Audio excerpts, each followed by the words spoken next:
Regular प्रसंग आएंगे जो राम जन्म, राम विवाह और राम राज्याभिषेक होता है, हर राम कथा में होता है। दो विशिष्ट दिन इसमें पड़ते हैं। एक 20 नवंबर को गोपाष्टमी, गायों के पूजन का और गाय का आशीर्वाद लेने का श्रेष्ठतम अवसर लोगों के लिए, वो यहाँ गोपाष्टमी हमारे यहाँ आया हुआ गुरुकुल परिसर में जहाँ आप बैठे थे वही मनाया जाएगा। रमेश भाई ओझा के हाथ से उसका प्रारंभ। वो दृश्य भी अनुपम होगा। यहाँ गोपाष्टमी का उत्सव जो होगा वो दृश्य भी अनुपम होगा। आपको उसके लिए भी निमंत्रण और आग्रह। दूसरी घटना है 24 नवंबर को, जिस दिन तुलसी विवाह है, और उसी दिन यहाँ अंतर्राष्ट्रीय दीपोत्सव हर वर्ष मनाया जाएगा। ये दूसरा वर्ष है हम मनाएंगे। गत वर्ष यहाँ 5 लाख दिए जले,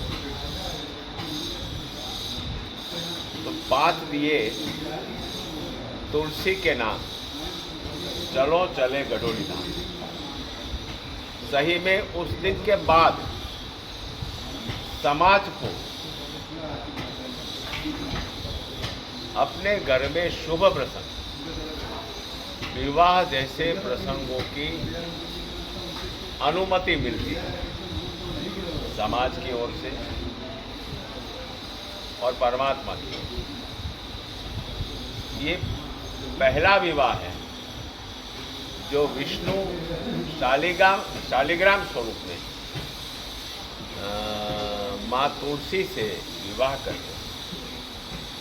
ये पर्यावरण का अपने आप में बहुत बड़ा संदेश है कि जिसको परमात्मा ने गले लगाया है, ऐसे पौधे और वृक्ष का उछेर हो।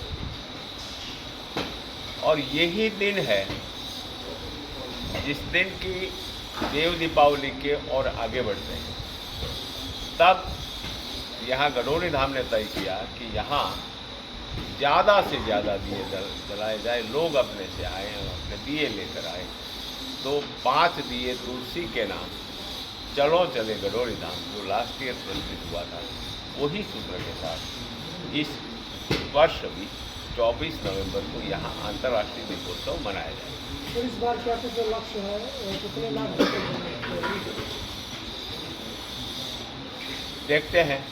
वो 5 लाख का लक्ष्य को यहाँ के गडोली धाम के कार्यकर्ताओं ने रखा है, तो लोग आएंगे जितना हो जाए। पिछले कुछ महीने पहले अखबार में हेडलाइन छपी थी कि गडोली धाम से जाने से जनप्रतिनिधि बचे, तो क्या आगामी रामकथा और सांस्कृतिक कार्यक्रम जो होगा उसमें जनप्रतिनिधियों को आमंत्रित किया जाएगा? मेरी समझ ये है कि मैंने जब सुना है, मैंने पूरी रामकथा सुनी और एक बार नहीं 10 बार सुनी, पढ़ी भी है, सुनी भी। उसमें ये एक ही प्रसंग ऐसा है कि जिसमें आप बिना आमंत्रण जा सकते। एक, हम सब समाज को,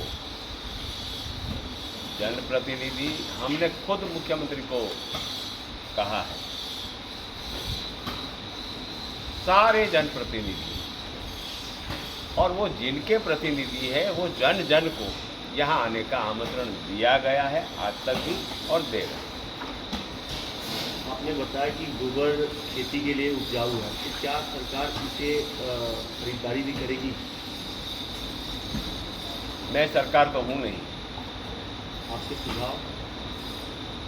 मेरा सुझाव है कि जब तक लोग इसका स्वीकार न करें, लोगों में जहाँ तक जागृति नहीं आए, जागृति है, सबको पता है कि देशी गाय के दूध से लाभ, परिवार को लाभ है, और बाकी के दूध को छोड़ के देशी गाय का दूध उसका स्वीकार कर रहे हैं, उसको ग्रहण कर रहे हैं। मगर फिर भी थोड़ा बहुत लोभ जो होता है वो छोड़ के, क्योंकि इसी से ऑर्गेनिक कृषि होगी, इसी से ऑर्गेनिक से भी आगे प्राकृतिक कृषि होगी, और यही पेट में जाएगा तब से बाकी के सारे रोग निर्मूल होंगे। ये जब तक मैं नहीं समझूंगा, एक परिवार नहीं समझेगा, तब तक ये गोबर की खरीद या उसको बिक्री, उससे अपने अपने हिस्से में सब काम करते हैं, उससे लाभ होने वाला नहीं है। पहले हम सब, जरूरत ही नहीं है किसी को देने की, किसी सरकार को देने की जरूरत नहीं, जमीन में डालने की जरूरत है। इससे बड़ी चीज हो ही नहीं सकती। 1 रुपया या 2 रुपया में किलो गोबर देना और फिर यूरिया और डीएपी डालना, तो यूरिया डीएपी से 100 गुना अच्छा मेरे गोबर का खाद है।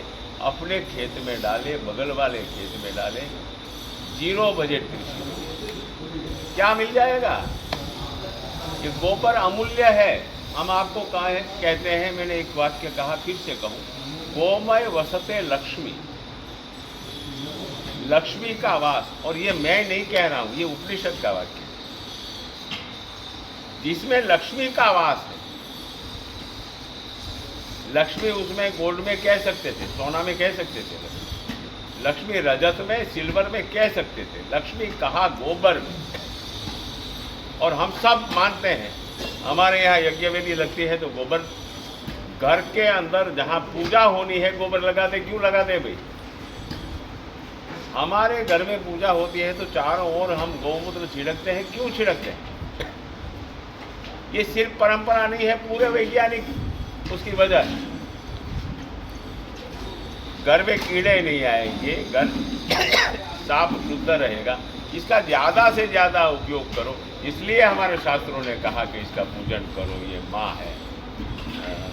इसके गोबर में भी ये एक बड़ा महत्वपूर्ण सवाल है।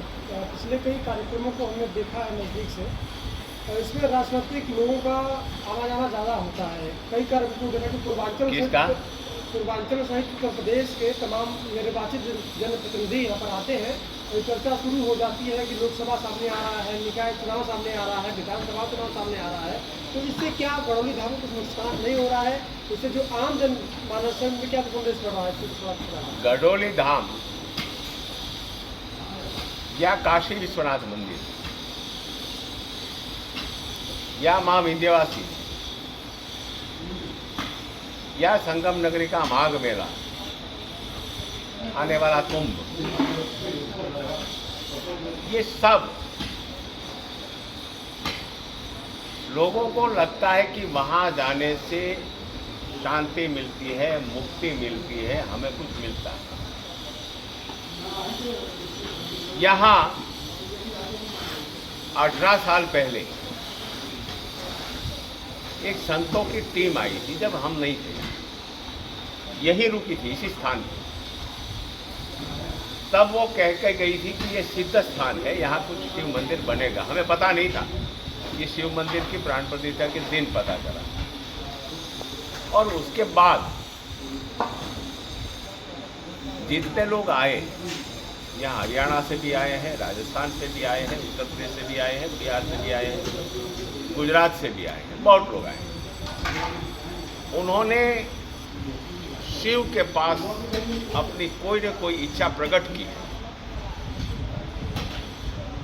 और बहुत छोटे समय में वो इच्छा 1 साल के अंदर पूर्ण हुई। और फिर बाद में फिर से दर्शन करने, अर्चन करने आए, पूजा करने आए, अभिषेक करने। तो पहले तो व्यक्ति व्यक्ति होता है और हर व्यक्ति सामाजिक होता है। चुनाव लड़े तो उसको अब निर्वाचित प्रतिनिधि कहो, चुनाव न लड़े तो नॉन निर्वाचित कहो, फर्क नहीं पड़ता। लोगों को लगता है कि यहाँ जाने से मुझे कुछ मिलेगा मन को, कुछ नहीं तो शांति मिलेगी, कुछ नहीं तो श्रद्धा मिलेगी, कुछ नहीं तो मुझे आस्था मिलेगी, मुझे विश्वास मिलेगा। तो ये मान के कोई भी आ सकता है। और शिव के पास जाने के लिए, ये बालेश्वर महादेव के पास जाने के लिए किसी की परमिशन की आवश्यकता नहीं है। शिव ने पूरे ब्रह्मांड में शिव ही है जिसका मंदिर बंद नहीं होता, और इसलिए यहाँ जो शिव मंदिर है उसमें प्रवेश द्वार ही नहीं। और यहाँ 48 खंभे हैं, वो परमात्मा का विराट स्वरूप, वो 48 कोष का था, उसका प्रतीक है। और 4 जो गेट है, ये 4 के 4 गेट धर्म अर्थ काम मोक्ष, इसके द्वार। तो ये मान के यहाँ कोई भी आ सकता है, किसी को ना नहीं है, किसी को बंधन नहीं है, और किसी को कंपल्सन नहीं।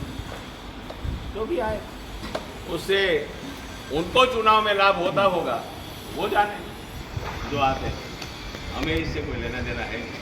गरौली धाम तमाम सांस्कृतिक कार्यक्रम के माध्यम से क्या संदेश देना चाहेगी देश में? देश में संदेश, बहुत बड़ा देश है, ये भूमि भी भारत माता है, ये गाय भी गौ माता है, और गंगा भी माँ है, और गौरी भी माँ है। तो माँ का सम्मान, यहाँ बहुत बड़ी एक्टिविटी शुरू होगी, विमेन एम्पावरमेंट, महिला सशक्तिकरण, ये शुरू होने जा रही है कथा के बाद। तो संदेश एक है कि हमको जन्म देने वाली, हमको बड़ा करने वाली मेरी माँ है, वही स्थान ये सब माँ का है, वही स्थान भारत माँ का है।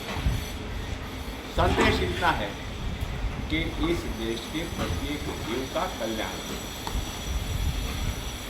गरौली धाम का पूर्ण विकास कब तक कर लिया जाएगा, क्या लक्ष्य तैयार था? गडोली धाम खुद पूरे समाज का, ये ट्रस्ट है, किसी की प्राइवेट प्रॉपर्टी नहीं है।